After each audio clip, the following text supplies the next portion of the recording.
আসসালামু আলাইকুম। মৌসিন সংসারে সকলকে স্বাগত। আজকে আমি আপনাদের সঙ্গে এই সুন্দর সুন্দর বাহারি সুন্দরী পাটিসাপটার রেসিপিটা শেয়ার করব। আপনারা ভিডিওটা সম্পূর্ণ দেখবেন। আমি এগুলো কোনো রকম কেমিক্যাল রং ছাড়াই সম্পূর্ণ ভেজিটেবল দিয়ে হেলদি এবং টেস্টি এই পাটিসাপটাটা তৈরি করেছি। আমাকে কেমিক্যাল রং একদমই পছন্দ হয় না, তাই আমি শীতের সময়টা অপেক্ষা করে থাকি শুধুমাত্র প্রাকৃতিকভাবে এই কালারের জন্য, কালারিং ফুডগুলো খাওয়ার জন্য। আমি এখানে দুই রকমের পুর তৈরি করেছি, একটা নারকেলের আর একটা ক্ষীরের। আমি নারকেলের পুরটা ঝটপট দেখিয়ে দিচ্ছি। আমি নারকেলটা একটু এই চামচটা 2 চামচ মতো পানি দিয়ে সেদ্ধ করে নিয়েছি, তারপরে দিয়ে দিলাম গুড়। এই মিষ্টিটা আপনারা আপনাদের টেস্ট অনুযায়ী দেবেন। গুড়টা দিয়ে একটু নেড়ে চেড়ে নিয়ে গুড়টা যখন গলে যাবে তখন আমি দিয়ে দিলাম এলাচ গুঁড়ো আর ঘি। আমার এই পুরটা প্রায় হয়ে এসছে। এখন এটাকে খুব ভালো করে নেড়ে চেড়ে একটু শুকনো শুকনো করে নামিয়ে দেব। দেখুন ঠিক এরকম করে নামাবেন, একদম যেন খটখটে শুকনো না হয়, আবার রসালোও যেন না থাকে। আর একটা পুরের জন্য আমি নিয়েছি এখানে গোবিন্দভোগ চাল। চালটাকে ভালো করে ধুয়ে প্রেসার কুকারে নিয়ে নিয়েছি, আর দিয়ে দিলাম নারকেল কোড়া। এই দুটোকে একসঙ্গে আমি প্রেসার কুকারে সেদ্ধ করে নেব, তাহলে ক্ষীরটা খুব ঝটপট রেডি হয়ে যাবে। আর চালটা সেদ্ধ হয়ে গেছে, এখন আমি ক্ষীরের পুরটা রেডি করে নেব। নিয়েছি তেজপাতা, এলাচ গুঁড়ো, চিনি আর গুড়। আপনারা সম্পূর্ণ গুড় দিয়েও পুরটা তৈরি করে নিতে পারেন। এখানে নিয়েছি 750 গ্রাম মতো দুধ।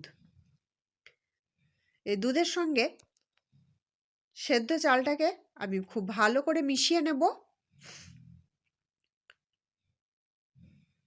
আমি ঢাকা দিয়ে ফুটিয়ে নিয়েছি। এখন দিয়ে দিলাম এলাচ গুঁড়ো। এলাচ গুঁড়োটা দিয়ে ভালো করে মিশিয়ে নিয়েছি। কিছুটা ক্ষীর আমি তুলে নিয়েছি শুধু খাওয়ার জন্য।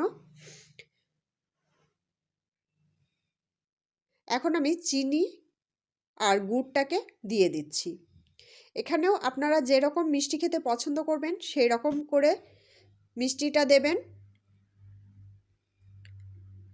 এখন আমি দিয়ে দিচ্ছি হাফ কাপ পরিমাণ গুঁড়ো দুধ। এতে করে টেস্টটা আরও বেড়ে যাবে এবং এই ক্ষীরটা খেতে আরও বেশি ভালো লাগবে।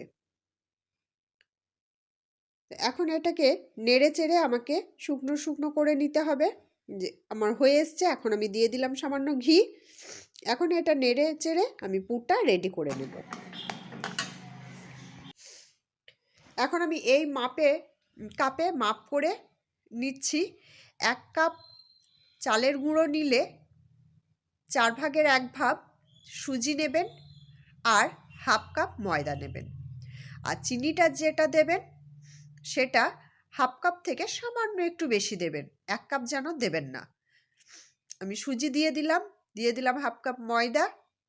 এখন আমি চিনিটা দিচ্ছি। চিনিটা আমি এখানে 1 কাপই নিচ্ছি, কারণ আমি পরে 2 কাপের হিসাবে এখানে নিয়েছি চিনিটা।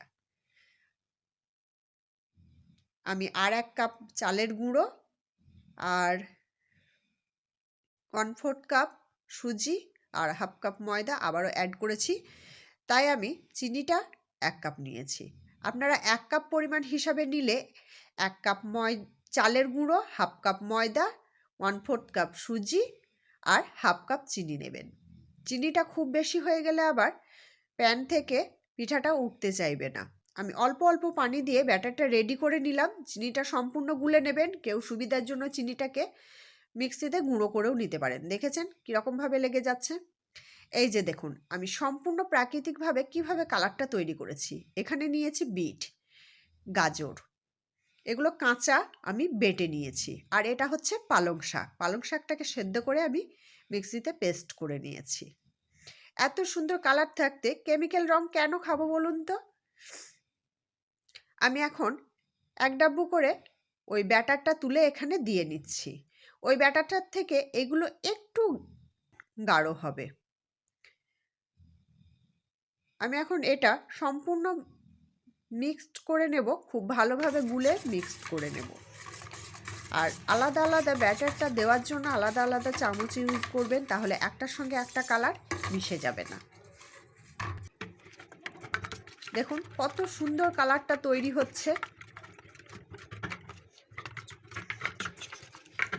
এই কালারগুলো দিলে আপনার শরীরে কোনো ক্ষতি হবে না, খাবারটাও যে খাবার রেডি করবেন সেটাও হবে একদম হেলদি অ্যান্ড টেস্টি। আমার কালার রেডি আর 2 রকমের পুরও রেডি। এটা নারকেলের পুর আর ওখানে ক্ষীরের পুর।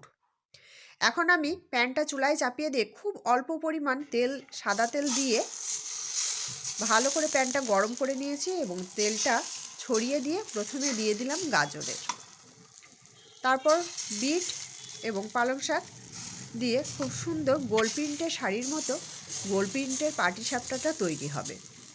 এভাবে করে এই কালারগুলো দিয়ে নেওয়ার পর এক ডাব্বু ব্যাটারটা নিয়ে এরকম করে ছড়িয়ে দিলাম। একটু অপেক্ষা করব এটা শক্ত হওয়ার জন্য। এখন আমি নারকেলের পুরটা এরকম লম্বা করে দিয়ে পাটিসাপটার উপর বসিয়ে দিলাম। তারপরে দেখুন কিনারাগুলো এরকম করে একটু উঠিয়ে নেবেন, তারপরে এটা ঠিক আস্তে আস্তে রোল করে নেবেন। একদম তাড়াহুড়ো করবেন না, আস্তে আস্তে এভাবে করে মুড়ে নেবেন এবং একটু সেঁকে নেবেন পুরটা দেওয়ার পর। দেখুন কত সুন্দর এই গোল প্রিন্টের পাটিসাপটাটা তৈরি হয়ে গেছে আর কত সুন্দর দেখতে লাগছে, সম্পূর্ণ ন্যাচারাল কালার দিয়ে। আমি আবারও একটা এরকমভাবেই তৈরি করে নিচ্ছি। আপনারা এরকম করে নিজের ইচ্ছা মতো কালার দিয়ে প্রিন্ট করে নিতে পারবেন।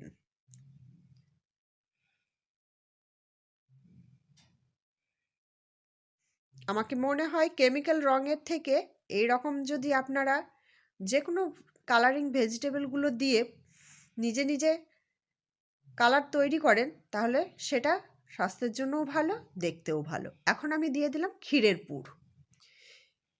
ক্ষীরের পুরটা দিয়ে এখন এই আর একটা পাটিসাপটা আমি তৈরি করে নিচ্ছি। এগুলো দেখতেও যেমন সুন্দর, খেতেও তেমন মজার।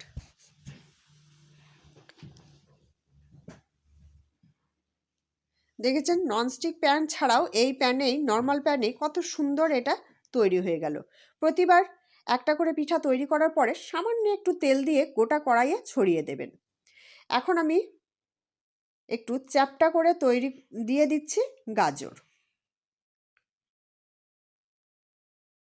গাজরের ব্যাটারটা দিয়ে দেওয়ার পর দিয়ে দিচ্ছি পালং শাকের ব্যাটারটা।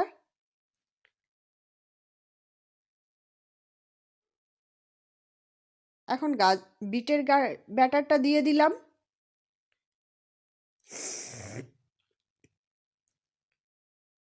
দেখুন কত সুন্দর দেখতে লাগছে, দেখেই চোখ মন ভরে যাচ্ছে।